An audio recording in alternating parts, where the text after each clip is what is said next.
Hello everyone, welcome to Legal Update. Today's topic for discussion is constitutional validity of Section 152 BNS. Why in news? Recently, the Supreme Court in Abhisar Sharma versus Union of India and others challenging an FIR filed under Section 152 of the Bharatiya Nyaya Sanhita 2023 for his video criticizing the Assam government's land allotments and alleged communal politics. Background of the case: the journalist raised concerns over an FIR filed under Section 152 of the BNS questioning the legality of such charges for criticizing government actions. The video in question accused the state government of prioritizing certain business interests and engaging in communal politics. The FIR includes charges related to endangering national sovereignty, promoting enmity between groups, and imputation prejudicial to national integration. The court is examining the constitutionality of Section 152 of BNS, which replaced the sedition law and has granted interim protection to similar media cases, reinforcing the importance of safeguarding journalistic freedom.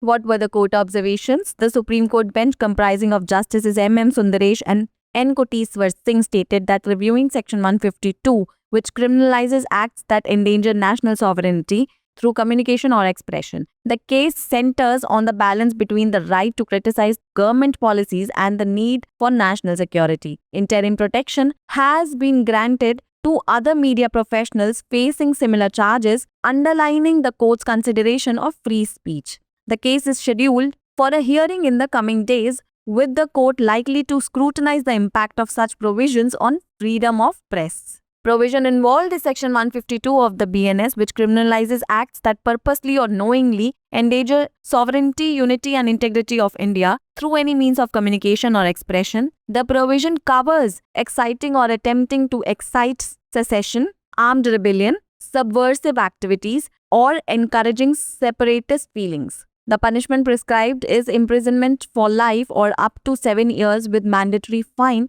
This section includes modern communication methods like electronic communication and use of financial means. It's the time for practice question. What does Section 152 of the Bharatiya Nyaya Sanhita 2023 criminalize? Option A, acts that endanger sovereignty and unity of India through communication. Option B, acts promoting enmity between groups. Option C, criticism of government measures aimed at lawful alteration. And option D, none of the above. Pin down your answers in the comment section below.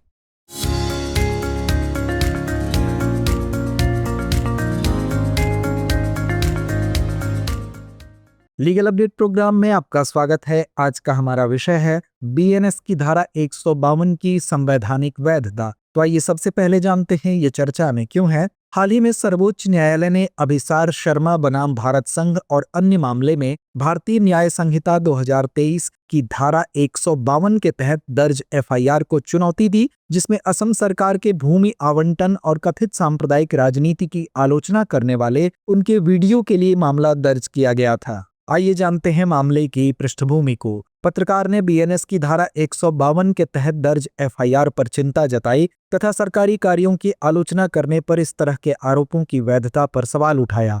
संबंधित video में राज्य सरकार पर कुछ व्यापारिक हितों को प्राथमिकता देने और सांप्रदायिक राजनीति में संलिप्त होने का आरोप लगाया गया है। एफआईआर में राष्ट्रीय संप्रभुता को खतरे में डालने, समूहों के बीच दुश्मनी को बढ़ावा देने और राष्ट्रीय एकता को नुकसान पहुंचाने वाले आरोप शामिल हैं। न्यायालय बीएनएस की धारा 152 की संवैधानिकता की जांच कर रहा है, जिसने राजद्रोह कानून का स्थान लिया तथा इसी प्रकार के मीडिया मामलों को अंतरिम संरक्षण प्रदान किया है, जिससे पत्रकारिता की स्वतंत्रता की सुरक्षा के महत्व पर बल मिलता है। आइए अब नजर डालते हैं न्यायालय की टिप्पणियों पर। न्यायमूर्ति एम सुंदरेश और न्यायमूर्ति एन कोटेश्वर सिंह की सर्वोच्च न्यायालय की पीठ ने कहा कि धारा 152 की समीक्षा की जानी चाहिए, जो संचार या अभिव्यक्ति के माध्यम से राष्ट्रीय संप्रभुता को खतरे में डालने वाले कृत्यों को आपराधिक बनाती है। यह मामला सरकारी नीतियों की आलोचना करने के अधिकार और राष्ट्रीय सुरक्षा की आवश्यकता के बीच संतुलन पर केंद्रित है। इसी तरह के आरोपों का सामना कर रहे अन्य मीडिया पेशेवरों को अंतरिम संरक्षण प्रदान किया गया है, जो अभिव्यक्ति की स्वतंत्रता के प्रति न्यायालय के विचार को रेखांकित करता है। इस मामले की सुनवाई आगामी दिनों में निर्धारित है, जिसमें न्यायालय द्वारा प्रेस की स्वतंत्रता पर ऐसे प्रावधानों के प्रभाव की जांच किए जाने की संभावना है। आइए जानते हैं धारा 152 बीएनएस के विषय में। धारा 152 बीएनएस उन कृत्यों को आपराधिक बनाता है जो जानबूझकर या जानबूझकर संचार या अभिव्यक्ति के किसी भी माध्यम से भारत की संप्रभुता, एकता और अखंडता को खतरे में डालते हैं। प्रावधान में अलगाव, सशस्त्र विद्रोह, विध्वंसक गतिविधियों को उत्तेजित करना या उत्तेजित करने का प्रयास करना या अलगाववादी भावनाओं को प्रोत्साहित करना शामिल है। इसके लिए आजीवन कारावास या 7 साल तक की कैद की सजा और अनिवार्य जुर्माना निर्धारित है।